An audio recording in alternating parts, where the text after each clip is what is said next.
Ce qu'on appelle fuite de cerveau, je me pose la question, qu'est-ce qui pose cette question? C'est Rosalie d'Info TV ou c'est l'État camerounais? Tous on se pose la même question. Je ne suis pas sûr que l'État se pose cette question. Ah bon? Oui, parce que si c'est l'État camerounais qui se posait vraiment cette question, il y aura un débat ouvert. Il y aura même une conférence sur le sujet. Mais vous savez pourquoi ils n'osent pas se poser la question? Parce que eux, justement, veulent que les gens partent. C'est pour ça que dès ma prise de parole, je dis que nous, là, nous n'allons pas partir. On se balade, on peut partir, on vient. Mais laisser le pays, là, c'est pas bon. Ce n'est pas bon. Pourquoi, Rosalie? Parce que tout est mis en œuvre pour que des gens partent. Cette fuite de cerveau, c'est fait pour que les gens partent. À l'époque, on parlait de l'esclavage. On prenait les gros bras, on prenait les mieux portants, on les mettait dans les bateaux pour aller faire les champs de coton. Mais aujourd'hui, je crois que c'est même aujourd'hui qu'il y a un communiqué de l'ambassade du Canada, je crois qu'il est soutenu par le gouvernement camerounais qui annonce qu'il y a des opportunités au Canada.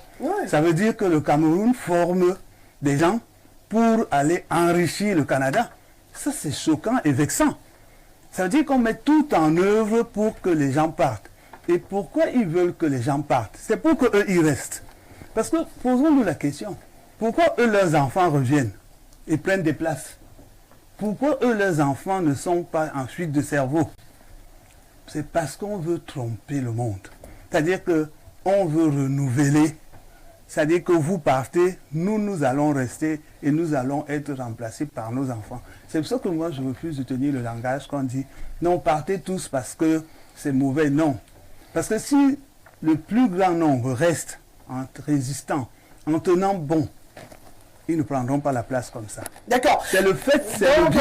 La nature a horreur du vide. Tout est mis en place pour bousculer un tout petit peu les uns et les autres afin de débarrasser le plancher. Tout est mis en place parce que comment vous pouvez expliquer le fait que qu'on ne recrute pas des enseignants aujourd'hui, vous faites l'école normale, on ne vous recrute pas. Vous sortez de l'école de médecine, on ne recrute qu'une partie. Vous allez à l'ESTIC, on ne recrute qu'une partie. Mais on forme donc les gens, pourquoi? On forme autant de cerveaux, pourquoi? Si on ne veut pas les employer dans le pays. C'est pour que on vous fabrique, mais sortez et partez. Parce que quand vous restez, vous nous gênez. Plus vous avez des cerveaux qui restent, qui réfléchissent, qui peuvent tenir tête, qui peuvent résister, Rosalie, on ne va pas faire ce qu'on veut. Mais quand ces cerveaux partent parce que fatigués, qu'est-ce que vous voulez comme un jeune qui est médecin? Moi, j'ai une bande de jeunes, là, un groupe de jeunes, je ne dis pas une bande, mais un groupe de jeunes. Quand ils me racontent leurs histoires, mais Rosalie, vous faites 7 ans d'études, et quand vous voulez commencer à travailler, on vous propose 50 000 dans une clinique ou quelque chose comme ça. Qu'est-ce qui ne va pas pousser cet enfant à partir? Moi, je suis entouré de plein de jeunes, je discute, et ça c'est depuis des décennies et des décennies, que je discute sur ce sujet avec les jeunes. Mais chaque jour qui passe maintenant, j'ai comme l'impression que pendant que vous battez même pour dire aux jeunes revenez, eux ils mettent tout en œuvre pour leur dire non, sortez et partez. Mais après on dit que non, on choisit les médiocres pour mettre à la place. Non, on veut rester dans un environnement de médiocres pour être celui qui est au-dessus des médiocres. Parce que si on veut construire un pays... Le borgne au pays des aveugles. Mais souvent même il n'est même pas borgne. Souvent même il est plus aveugle et il conduit les bornes. Non, ce que je dis c'est parce que j'étais fatigué, mais quand j'ai vu les deux thèmes, j'ai dit non, il faut sortir. Parce que souvent, j'ai un peu de recul, Rosalie, parce que je me dis, bon, je reçois trop de coups, trop d'insultes. Je me dis, bon, lève un peu le pied, mais après, je dis non. Si moi aussi je me tais, mais ça veut dire que j'ai manqué peut-être à une mission.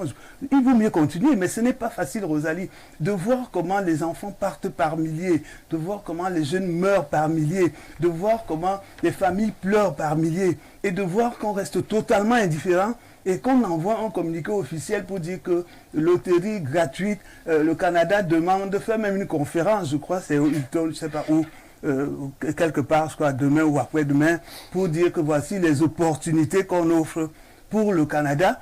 Mais c'est une fuite de cerveau énorme.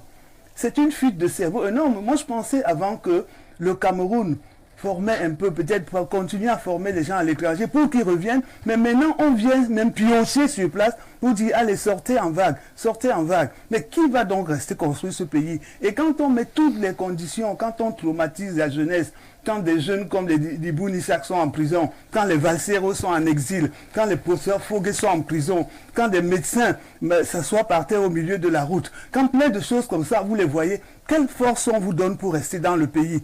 C'est-à-dire qu'on met tout en œuvre pour que vous n'ayez pas envie de rester. Et moi, je dis à la jeunesse, quand même, je dis même pas seulement les jeunes, même les gens d'un certain âge, ne partez pas.